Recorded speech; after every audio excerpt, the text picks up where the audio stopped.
정치권 소식 짚어보는 아침의 맞수 시간입니다. 김상일 전 민주당 부대변인, 최병묵 정치평론가 나오셨습니다. 안녕하세요. 안녕하십니까. 전해드린 대로 법원이 오는 18일로 예정됐던 이재명 대통령의 공직선거법 위반 파기환송심 재판 일정을 무기한 연기했습니다. 야당은 사법부의 흑역사로 남을 것이라고 반발했는데 직접 들어보겠습니다. 두고 사법부의 흑역사로 남을 것입니다. 자발적으로 무릎을 꿇은 판사의 이름이 법학 교과서에 두고 박제될 것입니다. 법원의 연기 이후에 이 관련 설명이 헌법 84조에 따른 조치다라는 정도였어요. 어떻게 평가하십니까? 헌법 84조가 설치된 입법 취지에 따라서 결정을 했다. 이렇게 저는 개인적으로 해석을 합니다. 그 헌법 조항을 만든 이유가 뭘까요? 대통령이 임기 중에 안정적인 국정 운영을 해라. 그리고 대통령을 내란 외환죄 이외의 일로 흔드는 일은 있어서는 안 되고 그것이 국가와 국민에게 별로 도움이 되지 않는다라는 것을 저는 의미한다고 보고요. 그리고 이번 선거는 이재명 대통령의 이러한 소위 말하는 리스크라고 우리가 표현해왔던 이런 부분을 알고 이루어진 선거입니다. 이 국민들의 선택을 마냥 무시할 수 있을까요? 민주주의 국가에서 선거는요, 입법이기도 하고 그리고 뭐 헌법까지도 만들 수 있는 국민 투표에 해당하는 것입니다. 그래서 그런 국민의 의사도 저는 어느 정도 감안되지 않았을까 이런 생각이 듭니다. 네. 이번 법원 결정으로 이재명 대통령이 받고 있는 나머지 4개 재판도 모두 연기될 가능성이 커졌다 이런 얘기도 나오는데 일각에서는 이 나머지 4개 재판은 이재명 대통령 외에 공범들이 있기 때문에 좀 다른 판단이 나올 여지도 있다 이런 해석도 있는 것 같더라고요. 어떻게 평가하세요? 아니 대법원에서 각 재판부가 판단할 문제다 이렇게 얘기를 했었죠. 예. 그러니까 어제 결정은요 서울고등법원 형사 7부의 판단이고요. 네. 서울고등법원의 판단도 아닙니다. 그런데 이제 이재명 대통령이 받고 있는 재판은 나머지 4개가 또 있어요. 자, 이 재판들은 어떻게 할 것이냐는 건 그 재판부가 판단할 문제예요. 예. 근데 이제 아시다시피 판사들이 이 헌법 제84조 부분을 명확하게 해석을 하면 저는 거기엔 재판 포함 안 된다고 보거든요. 그건 뭐 법제연구원의 뭐 주석서라든가 이런데 관련 기록들을 다 보면 소추는 재판을 포함하지 않는다는 게 정설이에요. 그렇기 때문에 그런데도 지금 서울고등법원 형사 7부는 헌법 제84조를 저는 핑계로 댔다고 생각을 합니다. 그래서 이 부분에 관해서 다른 만약에 저는 어차피 결론은 마찬가지라 할지라도 적어도 헌법 84조를 이렇게 해석했기 때문에 나는 재판을 중단한다. 이거는 좀 맞지 않는 것 같고 그냥 어차피 지금 김상일 평론가 얘기하셨듯이 사법 리스크라는 걸 다 알고 국민들이 투표를 했기 때문에 지금 대통령이 선출된 이상 대통령에 대한 재판을 계속해서 대선을 다시 하자. 이거는 무리다 현실적으로. 그러니까 이런저런 정치적인 이유로 해서 우리 재판부는 이렇게 결정을 한다. 재판을 중단한다. 이렇게 얘기하면 차라리 솔직한 표현이다 이거죠. 왜 헌법 84조는 그 해석은 제가 보기에는 명확한데 그 해석을 핑계로 삼아서 이 재판을 중단할 일은 아니다.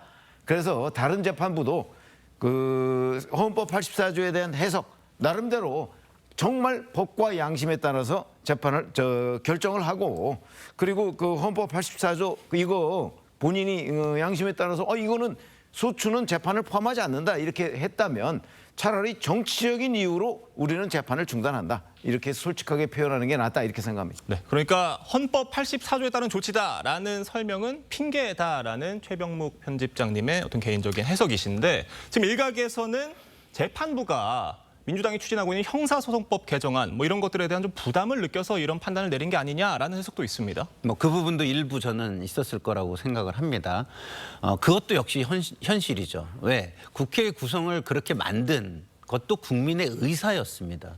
근데 우리가 돌아보면은요, 윤석열 정권이 조금만 독선과 독주라는 거를 인식을 했다면 총선 결과도 그렇게 안 나왔을 거예요, 사실은. 근데 국민들은 그런 정권과 그런 정치적인 책임을 심판을 한 겁니다. 그런 심판을 그런 사법부라고 그런 국민의 의사에서 넘어서거나 그런 걸 무시할 수 있는 기관으로 남을 수 있을까요? 저는 남을 수 없다고 봅니다. 그리고 또 하나 이것을 이런 식으로 84조를 그 문헌이 그렇다는 이유로 그 해석에만 치중해가지고 현실을 무시하고 이 해석을 진행할 때 어떤 일이 발생할까요?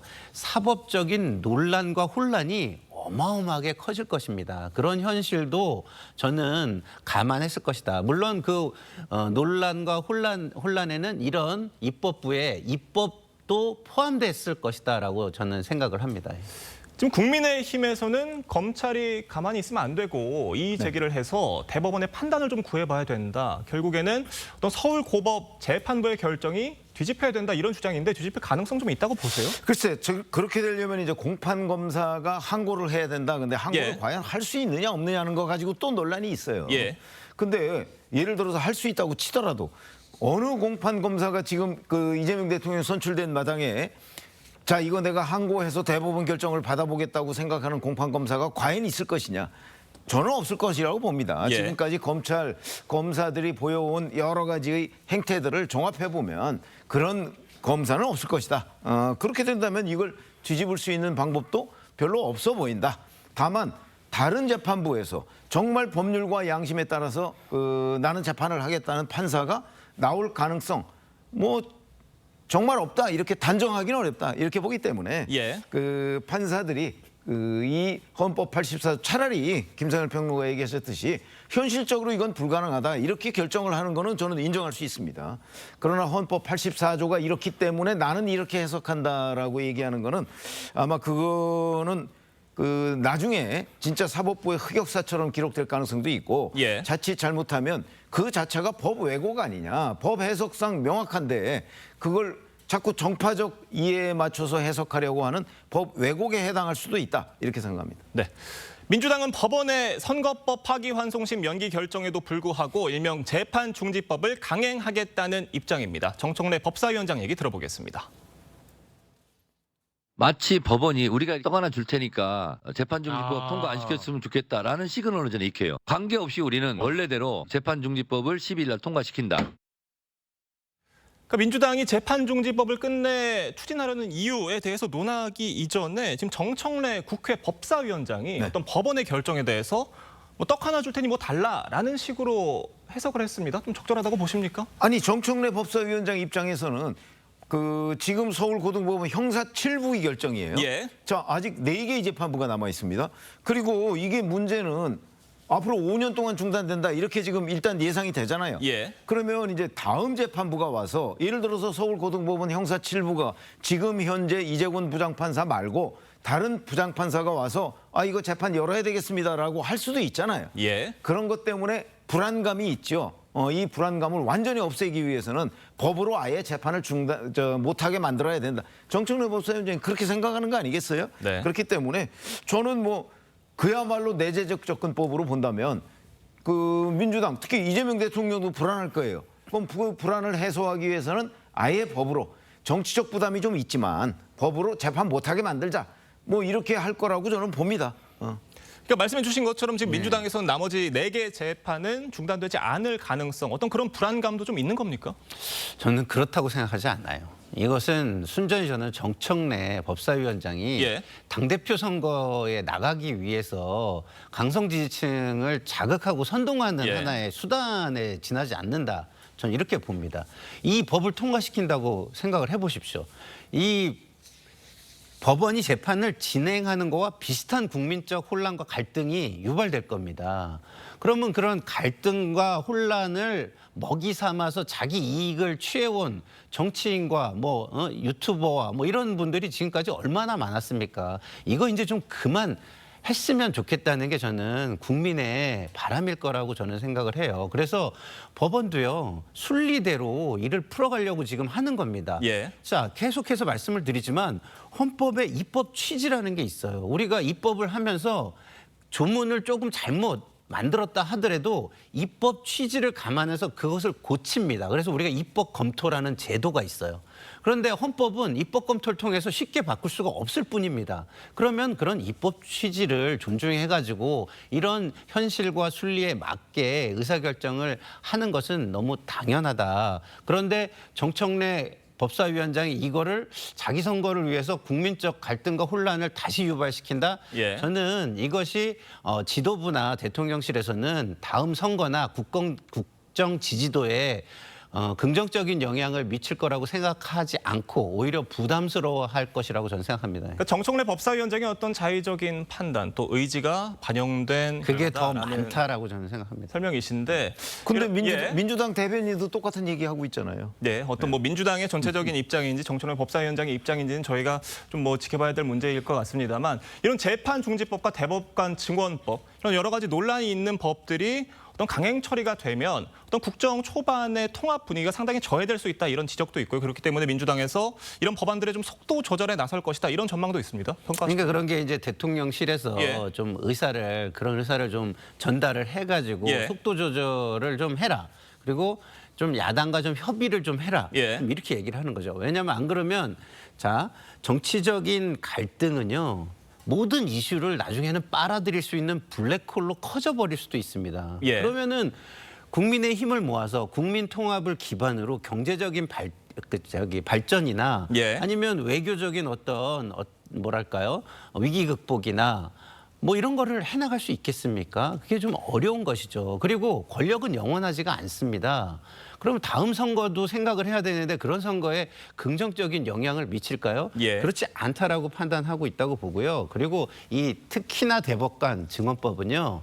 이 16분의 대법관을 더 모시는 비용이라는 게 다른 것보다 굉장히 중요하다고 우리 국민들이 느낄까요? 자, 16분을 더 모시는데 소방관을 한 300명 이상을 더 모실 수 있습니다.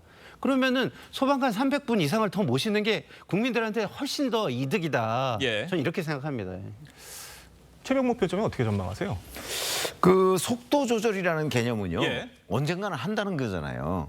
제가 보기에는 아마 재판 중단법은 할 거예요. 12일 날 할지 아니면 뭐 한 며칠 뒤에 할지 아니면 뭐 한 몇 달 뒤에 할지는 모르지만 할 거예요. 왜 그러냐면 그걸 해야 하는 이유는 바로 지금 말씀드린 대로 불안한 거죠. 예. 어떤 판사가 와서 정말 법률과 양심에 따라서 헌법 84조는 이렇게 해석해야 됩니다. 그래서 재판 날짜 지정하면 그럼 그 다음에 어떻게 그걸 감당을 하겠어요? 그렇기 때문에 아마 그런 불안감을 완벽하게 없애기 위해서는 아마 재판 중단법은 속도 조절이라고는 얘기를 하지만 언젠가는 반드시 할 것이다라고 보고요. 예. 대법관 증언법이라는 거는 뭐 결국 대법원에서 또 이재명 대통령 관련한 재판을 그동안에 뭐 파기환송한 부분에 관한 약간의 보복적 조치라고 저는 봅니다. 이것도 그 여러 사법개혁이라는 명분 아래 저는 시기만 문제일 뿐 밀어붙일 가능성이 대단히 높다 이렇게 봅니다. 근데 예. 법원이 저는 그런 결정은 저는 안 할 거라고 보는 게 만약에 그렇게 해가지고 민주당을 자극한다. 입법 속도전을 내면은요 그 기일 지정해가지고 재판하기 전에 입법하고 공포 다 할 수도 있습니다. 그런 무리한 거는 서로 안 하는 게 좋다 이런 말씀을 드리고 싶습니다. 네, 알겠습니다. 국민의힘 상황도 좀 짚어보겠습니다. 당의 진로에 대한 해법을 두고 여전히 갈등하는 모양새입니다. 의원총회에서 김용태 비대위원장의 거취와 5대 개혁안을 놓고 5시간 넘게 토론을 벌였지만 결론을 내지 못했는데요. 관련 얘기 들어보겠습니다. 나이로는 막내지만 비상대책위원장이라는 지도자답게 의원님들의 다양한 생각을 품고 희망을 녹여내겠습니다. 사퇴해야 된다는 사람도 있고 원내대표하고 끝나면 그때 다시 재심을 갖다 하는 게 좋겠다 그런 의견이에요. 김용태 비대위원장은 우리 당의 그 혁신안이 완수될 때까지 끝까지 그 직무를 수행하는 것이 우리 당을 살리는 길이다. 김용태 비대위원장이 어제 의원총회에서 여러 가지 승부수를 띄운 것 같은데 잘 먹히지 않은 것 같습니다. 어떻게 평가하세요? 그게 먹히지 않을 그 이유가 있죠. 명백하죠. 왜냐하면 예. 본인도 그 뭐 기본적으로 김문수 후보가 대선에서 패배한 거지만 비당대책위원장으로서 대선을 이끌었습니다. 자, 그에 대한 본인의 책임이 없다고 할 수 있나요? 거기다가 임기가 6월 말까지예요. 얼마 안 남았어요. 그렇기 때문에 대선에 패배했으면 비대위원장도 당연히 그 패배에 대한 일말의 책임을 져야 한다. 근데 그 사람이 내가 비대위원장을 계속해가면서 당을 개혁하겠다. 아니 당을 개혁하는 건 맞는데 예. 과연 그게 김용태 비대위원장이 되느냐 하는 부분에 관해서 의원들 간에 중구난방이 있을 수밖에 없는 거예요. 그렇기 때문에 제가 보건대 저거는 의원총회에서 저런 식으로 갑론을박한다고 결론 날 일이 아니에요. 국회의원들 자기의 이해관계에 따라서 지금 주장을 하고 있는 거잖아요. 그러니까 저거는 당원들의 총의를 물어서 이 당을 개혁하고 이 당이 다시 재기할 수 있고 재건할 수 있는 방안이 무엇인가 하는 부분을 결정을 당원들한테 당원 총회에 맡겨야 되는 거지. 지금 곧바로 물러날 것이 예정돼 있는 비대위원장이 결정할 일은 아니다. 네. 그러니까 결국 저 주장이 힘을 받지 못하는 거예요. 김 위원장이 부당하다고 네. 규정을 했던 후보 교체 사태에 대해 당무 감사를 하자고 했었는데 이에 대해서는 어제 의원총회에서 부적절하다는 의견이 많았던 것으로 알려지고 있습니다. 국민의힘 상황 어떻게 보고 계십니까? 기득권이 너무 센 거죠. 예, 영남 기득권이 너무 세고 뭐 국민은 뭐 전혀 고려하지 않는 진짜 오만한 권력이다. 그리고 대선, 총선 줄줄이 패배를 했는데 그럼에도 내 지역구에서는 나는 당선될 수 있다고 생각하는 사람들이 너무 많은 거죠. 김용태 비대위원장의 이야기에 틀린 게 뭐가 있습니까? 그리고 김용태 비대위원장이 지난 대선에 일말의 책임은 져야 되겠지만 본인이 주장한 거 만약에 관철이 됐으면 결과가 훨씬 더 좁혀졌거나 뭐 이랬을 수 있습니다. 근데 김용태 비대위원장이 지난 대선 과정에서 주장한 것을 다 방해하지 않았습니까? 다 그것을 방해하고 못하게 해놓고 책임을 져라 하는 게 이 국민의힘의 기득권 세력의 뭡니까? 뻔뻔함이다. 저는 이렇게 생각을 하고요. 그리고 심지어 김용태 비대위원장이 전당원 뭐 온라인 투표인지 뭔지 모르겠지만 전당원 의사를 물어서 그러면은 재신임을 받겠다는 의지를 보였잖아요. 그것도 반대한 거 아닙니까? 뭐가 두려워서 그렇죠? 두려운 것은 딱 하나죠. 내가 권력을 잃을까 봐. 네. 결국 16일 선출되는 신임 원내대표가 차기 지도체제를 결정할 키를 줄 것이다 이런 전망인데 지금 신임 원내대표에 뭐 누가 나올 것이다라는 얘기들이 벌써부터 좀 나오곤 있는 것 같습니다. 네. 뭐 당내 다수파가 구주류 세력이기 때문에 영향을 받을 것이다 이런 분석인데 어떻습니까? 글쎄 저는 뭐 구주류 언론에서 이렇게 표현을 하고 있는데요. 예. 사실은 윤석열 전 대통령이 탈당을 했습니다. 그러니까 이제 친윤계라는 건 이 당에 없는 거예요. 예. 다만 자기네들끼리 친소 관계가 있을 뿐이겠죠. 글쎄 거기에서 의견이 하나로 과연 모아질까요? 친윤계 중에서는 저는 안 모아질 거로 보고요. 그래서 김용태 비대위원장이 지금 임기가 명확하게 이달 말까지로 돼 있는 사람이 지금 내가 개혁안을 내고 내 임기를 연장하겠다고 하는 거는 어불성설이에요. 그러니까 그 새 원내대표가 당장 16일이면 일주일 뒤에요. 일주일도 안 남았어요. 그 뒤에 새 원내대표가 나와서 이 사람이 이제 이 당을 어떻게 재건할 것인가. 개혁안을 내더라도 똑같은 안을 내더라도 이 사람이 낼 경우에 훨씬 더 정치적 동력을 유지할 수가 있어요. 그렇기 예. 때문에 새 원내대표가 나서서 근데 만약에 김용태 비대위원장이 새 원내대표는 뭐 구주류가 또 될 수 있으니까 뭐 그것도 어떡하겠어요. 그거는 결국 의원들의 의견이에요. 뭐 그렇게 되면 김용태 비대위원장이 속한 이 정당이 정말 희망이 없다. 아마 김용태 비대위원장은 그렇게 생각할 수 있을 거예요. 예. 그러나 그 또한 의원들의 결정이다. 그러니까 저는 의원들의 결정보다는 훨씬 더 중요한 게 당원들의 결정이기 때문에 당원들의 뜻을 물어서 이 모든 정치 이슈를 정리할 필요가 있다 이렇게 생각합니다. 어제 주요 사안들에 대해서 대체로 의견이 모아지지 않은 것 같은데 그래도 다수 의견이 그나마 모아진 게 전당대회를 뭐 네. 8월 말에서 9월쯤 치르자라는 데에는 좀 총의가 모아졌던 것 같습니다. 다만 이마저도 다소 좀 불확정적인 게 뭐 새 원내대표가 직접 전대를 치를지 아니면 김용태 비대위원장이 임기를 연장해서 이끌어야 될지 뭐 이런 거를 두고도 아직까지 좀 분분한 상황이에요. 어떤 게 적절하다고 보십니까? 저는요, 지금 국민의힘이 다음 선거를 조금 생각을 했으면 좋겠다는 생각이 들어요. 자, 지금 국회의원들이 새 원내대표를 뽑는다? 이건 기득권 카르텔의 결정이죠. 예. 제가 볼 때는. 그렇게 결정이 되잖아요. 그럼 제가 볼 때는 국민들한테 야당으로서의 지위도 인정받지 못한다고 봐요. 그러면 야당으로서의 지위를 인정받지 못하는 이유는 뭐죠? 대의 명분이 없다는 거예요. 국민을 무시하고 국민을 향해서 말할 수 있는 떳떳한 모습이나 말이 없다는 뜻입니다. 그래서 저는 우리 최병묵 편집장님 말씀에 전적으로 동의하는 게 뭐 전당대회까지는 뭐 이렇게 가든지 아니면 그 전에 뭐 이 방향을 정하고자 한다면 온라인 전당원 투표를 그 해설에도 의사를 방향을 좀 정하는 게 맞지 않을까. 지금 김용태 비대위원장을 뭐랄까요? 낙마시키려고 하는 이유는 8월이면 9월이면은 얼마 남지도 않았잖아요. 예. 굳이 낙마시킬 이유가 없잖아요. 그 좀만 더 가면은 당대표가 뽑히는데 굳이 낙마시키려는 이유가 뭐겠습니까? 본인들한테 불리하니까. 그래서 그런 겁니다. 당을 위해서 그러는 게 아니라는 게 제 생각입니다. 전당대회가 뭐 8월이든 9월이든 아니면 뭐 연말이든 치러진다면 김문수 전 장관, 전 후보가 당권에 도전할 수 있다 이런 전망도 나오는데 일각에선 당연히 부적절하다 이런 비판도 같이 나오고 있는 것 같습니다. 어떻게 글쎄 보십니까? 최근 움직임을 보면요, 뭔가 당권에 나올 것 같은 인상으로 움직이고 있어요. 예. 뭐 나경원, 안철수 의원 등을 뭐 만난다든가 뭐 이런 것들이 물론 뭐 좀 뒤집어서 생각하면 이제 대선 때 많이 도와줬으니까 그 부분에 대한 뭐 감사의 표시 뭐 이런 것일 수도 있는데 뭐 좀 예사롭지 않다 뭐 이런 시선을 받는 거는 전 당연하다고 생각을 합니다. 그래서 김문수 전 장관이 당권에 도전하느냐 여부도 그거 뭐 당원들이 결정하겠죠. 그래서 근데 만약에 당원들의 결정이 일반 국민들의 시각과 아주 크게 동떨어진다. 그러면 이 당에 다시 또 희망이 있겠어요? 예. 그런 점은 당원들이 일반적인 국민 눈높이를 맞춰서 결정을 하고 그 책임도 오로지 당원들이 져야 한다. 그걸 뭐 외부에 있는 사람들이 뭐 이래라 저래라 얘기할 건 아니라고 봅니다. 김상일 대변인님 어떻게 보세요? 김문수 전 후보의 당대표 출마가 이루어진다면 좀 어떤 비판들이 있을 것으로 보십니까? 기본적으로 지난 대선은요.